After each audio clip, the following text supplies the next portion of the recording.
जय हिंद। आज का जो हमारा ट्रांजैक्शन है वो कहता है अनुज से उधार लिया 12,000 रुपए। अब इस ट्रांजैक्शन का कैसे जनरल एंट्री किया जाएगा, इसको बहुत ही आसान भाषा में हम समझते हैं। दोस्तों, जब किसी भी ट्रांजैक्शन का जनरल एंट्री किया जाता है तो उसमें सबसे पहला स्टेप होता है कि इसमें यह चीज जानना कि किन दो अकाउंट को हमें ओपन करना है या फिर कौन से दो अकाउंट प्रभावित हो रहे हैं। तो इसको कैसे जानेंगे, इसको बहुत ही बारीकी से समझते हैं। सबसे पहले शब्द पर चलते हैं। पहला शब्द क्या है? अनुज। अब अनुज अगर है तो अनुज का अकाउंट ओपन होगा या नहीं ओपन होगा, ये डिसाइड करेगा। ये जैसे देखो यहां पर अनुज से उधार लिया, तो जब आप अनुज से उधार लिए हो तो अगर आज आपने अनुज से उधार लिया है तो कुछ दिन बाद आपको उनको देना पड़ेगा पैसे। तो अब उनको याद रखना जरूरी है क्योंकि उनको उधार बाद में अगर लिए हो तो बाद में पैसे देने होंगे। तो इस कारण से क्या होगा कि ये जो अनुज हैं इनका अकाउंट ओपन करना पड़ेगा। से का कोई अकाउंट होता ही नहीं है तो ये ओपन ही नहीं होगा। उधार का कोई अकाउंट नहीं होता है, ठीक है। उधार का अपना कोई अकाउंट नहीं होता। उधार किससे लिए हो उनका अकाउंट होता है, तो उधार का कोई अकाउंट यहां पर होगा नहीं। लिया का कोई अकाउंट होगा ही नहीं। तो अब अगला अकाउंट होगा किसका?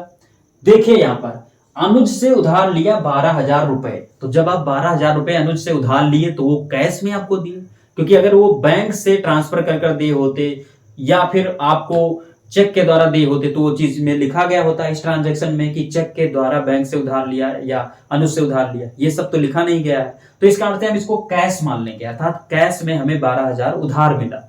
तो यहां पर क्या हुआ, ये कैश में हमारे पास पैसे आएंगे। किसमें आए हैं? कैश में ये पैसा आया हुआ है। तो अब अनुज का अकाउंट ओपन होगा और कैश का अकाउंट ओपन होगा। दो अकाउंट हमें मिल गए कि इनका अकाउंट ओपन होगा। अब हमें ये जानना होगा कि इन दोनों अकाउंट में कौन डेबिट होगा कौन क्रेडिट होगा। इसको हम तभी जान पाएंगे जब हम ये जान पाएंगे कि ये दोनों अकाउंट किस अकाउंट के तहत ओपन किए जाएंगे। सबसे पहला अकाउंट क्या है? अनुज। तो अनुज क्या है? अनुज एक व्यक्ति है और किसी व्यक्ति विशेष या उससे संबंधित अकाउंट जो होते हैं वो आपके पर्सनल अकाउंट के तहत खोले जाते हैं। और पर्सनल अकाउंट का जो गोल्डन रूल कहता है वो कहता है the receiver debit the giver credit.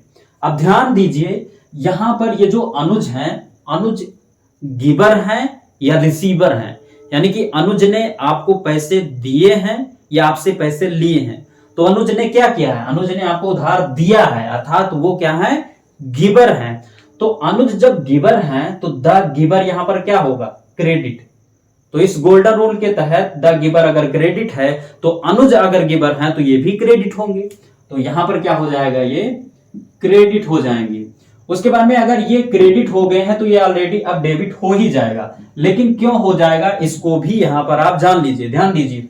यहां पर लिखा गया है कैश। अब कैश क्या होता है? कैश एक संपत्ति होती है और संपत्ति से रिलेटेड जितने भी अकाउंट होते हैं वो ओपन किए जाते हैं आपके रियल अकाउंट के तहत। और रियल अकाउंट का जो गोल्डन रूल है वो कहता है comes in debit goes out credit.